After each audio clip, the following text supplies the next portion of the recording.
Hello and welcome everyone. And the next topic we are going to talk about is scope of metaphysics. Scope mean area of study. Field of study बोल सकते हैं आप उसको. Scope area of study कहाँ तक है, मतलब कितनी लिमिट है, कौन कौन सी प्रॉब्लम से डील करता है.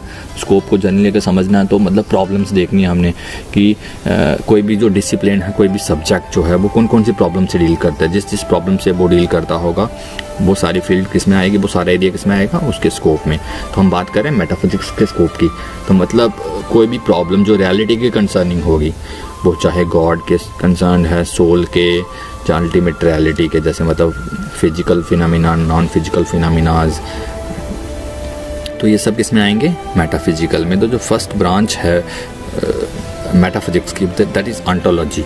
और ऑन्टोलॉजी जो है वो ग्रीक वर्ड है. ऑन्टोलॉजी ग्रीक वर्ड है, और ये दो ग्रीक वर्ड है, ऑन्टो एंड लॉजी. तो ऑन्टो का जो मतलब होता है दैट इज बीइंग, और लॉजी मीन साइंस. तो जो कंपोजिट वर्ड है ontology, that mean science of being. तो व्हाट इज बीइंग, तो मतलब जो मेटाफिजिक्स की जब बात आती है, यहाँ पे दो पोजीशंस रहती हैं, एक बीइंग और एक बिकमिंग. जैसे अपने प्री सोक्रेटिक फिलोसफर्स में देखा, हेराक्लिटस क्या बोलते हैं कि अल्टीमेट रियलिटी बिकमिंग है, और पर्मानेंट्स क्या बोलते हैं कि अल्टीमेट रियलिटी बीइंग है. तो मतलब बिकमिंग वो एस्पेक्ट है जो चेंज को रियल मान रहे हैं, जो बोल रहे हैं कि जो अल्टीमेट रियलिटी है वो फ्लक्स में है, ट्रांजिशन में है, और रियल उसी को माना जाएगा जो कॉन्स्टेंटली चेंज होता रहता है. But on the other hand permanents क्या बोलते हैं, जब वो बीइंग को सपोर्ट करते हैं कि जो चीज़ कॉन्स्टेंटली चेंज होती रहती है, ट्रांजिशन में है, जो फ्लक्स में है, उसको आप रियल कैसे कंसीडर कर सकते हैं.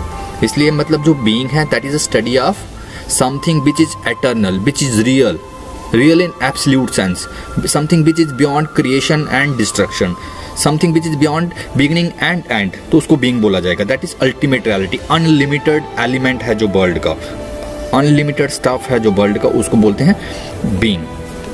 तो मतलब इसका जो मेन फोकस रहता है वो रियलिटी एंड एग्जिस्टेंस क्या है.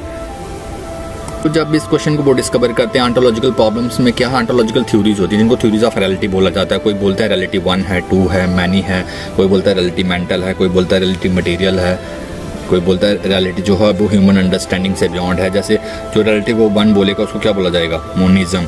जो 2 को मानेगा कि अल्टीमेट रियलिटी 2 है, वो उसको ड्यूअलिज्म बोला जाएगा. अल्टीमेट रियलिटी अगर मैनी है वो प्लूरलिज्म होगा.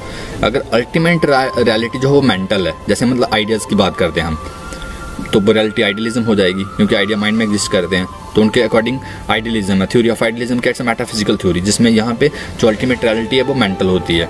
रियलिज्म आएगा अगर आप रियलिटी को समझ नहीं पा रहे हैं कि रियलिटी का जो एग्जिस्टेंस है वो माइंड पे डिपेंडेंट नहीं है, माइंड इंडिपेंडेंट है. मटेरियलिज्म की बात करें तो रियलिटी अल्टीमेट रियलिटी मैटर है. तो मतलब ये सब किसके क्वेश्चन हैं, ऑन्टोलॉजिकल प्रॉब्लम्स हैं, ऑन्टोलॉजिकल थ्योरीज, जिसको आइडियलिज्म, रियलिज्म, मटेरियलिज्म, ये ऑन्टोलॉजिकल थ्योरीज हैं. इनको मेटाफिजिकल थ्योरी हम बोल सकते हैं. और नेक्स्ट जो है वो है एस्ट्रोलॉजी. तो इसमें जो फंडामेंटल क्वेश्चन है, one of the fundamental branch of metaphysics, और इसमें जो फंडामेंटल क्वेश्चन है वो है nature, existence and destiny of the soul. मतलब आत्मा क्या है, कहाँ से आई है, आत्मा होती कैसी है, उसका जो रियल नेचर कैसा है. तो ये सब प्रॉब्लम्स डिस्कस करते हैं. मतलब फंडामेंटल जो क्वेश्चन है वो हु एम आई. जब आप इस क्वेश्चन को ढूंढेंगे कि मैं कौन हूँ, तो तब आप जो एंड में मिलेगा वो सोल होगा, सेल्फ जिसको आप बोलते हैं, जो डिस्कवर करेंगे लास्ट में, एंड में. अगर आप ये फिलोसफिकल इंक्वायरी इनिशिएट करते हैं कि who am I, if you constantly ask yourself this fundamental question, who am I, who am I, who am I, तो मतलब अगर और ज़्यादा डेप्थ में जाएंगे, इंक्वायरी करेंगे, तो जो लास्ट में आएगा डेफिनेटली सोल होगा. और मतलब जो एस्ट्रोलॉजी, जो फिलोसफी की वो ब्रांच है, मेटाफिजिक्स की वो ब्रांच है जो सोल के कंसर्निंग जितनी भी प्रॉब्लम्स हैं, कि सोल का बॉडी के साथ क्या रिलेशन है, सोल आफ्टर डेथ कहाँ जाती है, ट्रांसमाइग्रेट कैसे होती है, सोल का रिबर्थ कैसे होता है, सोल मेल है कि फीमेल है, जेंडर कौन सा है. तो मतलब जितनी सोल के रिगार्डिंग जितनी भी प्रॉब्लम्स हैं वो सब इस ब्रांच में डिस्कस करते हैं, एस्ट्रोलॉजी में. And the third branch is theology. अगर थियोलॉजी की बात करें, it's also come from 2 Greek word, theo and logy. Theo means God and logy means science. So it is a science of God.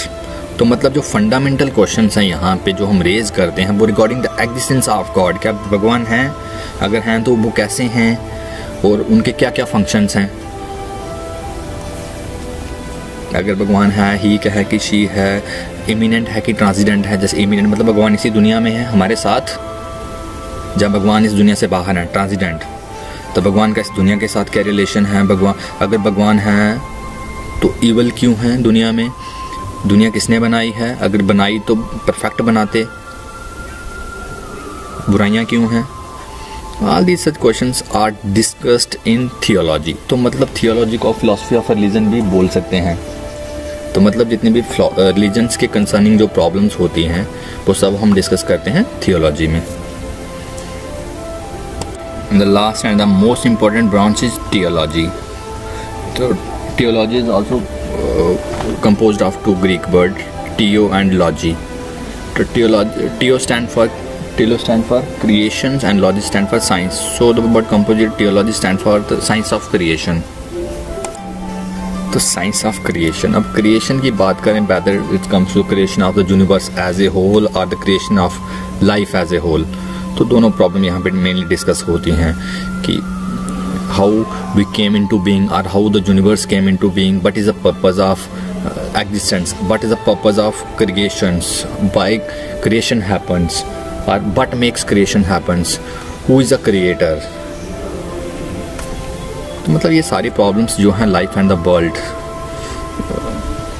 Discuss होती हैं theology में।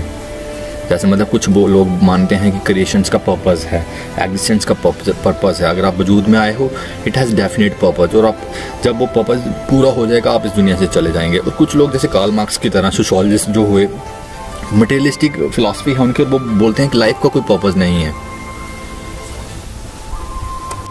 उनके according मतलब क्या था कि it's we are like plants and animals, it is mere coincidence that we become conscious. मतलब ये मटेरियलिस्टिक एक्सप्लेनेशन है माइंड की, कि बाय चांस हुआ है कि आप में इंटेलेक्ट आ गया, आप में ब्रेन आ गया कि आप सोच पा रहे हैं अपने बारे में। Otherwise there is no difference between you and the animals and the plants kingdoms. तो थियोलॉजी की जो दो सब ब्रांचेस हैं, one is cosmogony and another is cosmology. Cosmogony की अगर बात करें, इसमें जो फंडामेंटल क्वेश्चंस रहते हैं वो नेचर और कॉज ऑफ क्रिएशन है, कि क्रिएशंस का नेचर क्या है, कैसे होती है, और उसका कारण क्या था क्रिएशन होने का। मतलब उत्पत्ति हुई, यूनिवर्स का बनना, क्रिएशन होना, उसका बीइंग में आना, एग्जिस्टेंस में आना, उसका कारण क्या है और उसका कॉज क्या है, नेचर क्या है, सॉरी। और कॉस्मोलॉजी की अगर बात करें, इसमें जो फंडामेंटल क्वेश्चन है वो ये रहते हैं कि जो वर्ल्ड है, जो यूनिवर्स है, वो वन है कि मल्टीपल है, और वो कौन सा स्टफ है जिसमें से यूनिवर्स बना हुआ है। मतलब स्पिरिचुअल एलिमेंट्स हैं या मटेरियल एलिमेंट्स हैं। तो मतलब these are the fundamental questions that we discuss in the cosmology. तो at the end hence the study of metaphysics is very important because it touches the important aspect of life and take us deep into the inner truth of things. So it is metaphysics that help us to go deep, develop and delve into the fundamental questions that was its reality. तो मतलब it is a metaphysics that help us to go beyond the sensory experience. Mind की बात करते हैं आप, soul की बात करते हैं आप, गॉड की बात करते हैं आप लाइफ आफ्टर डेथ की बात करते हैं कि पूर्ण जन्म होता है, रीबर्थ होता है। तो ये सब वो चीज़ें हैं जो फिजिकल, जो 5 सेंस ऑर्गन से जिनको आप एक्सपीरियंस नहीं कर सकते हैं। तो मतलब metaphysics help us to go beyond the phenomena. So hence the study of metaphysics is very useful as it helps us to disclose the real mysteries of the metaphysical world which pertain to the basic and fundamental realities of life.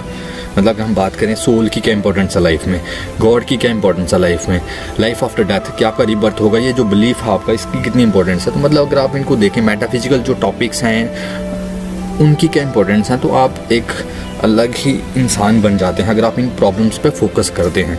तो मतलब metaphysics जो है important part है philosophy का और हमारी life का भी।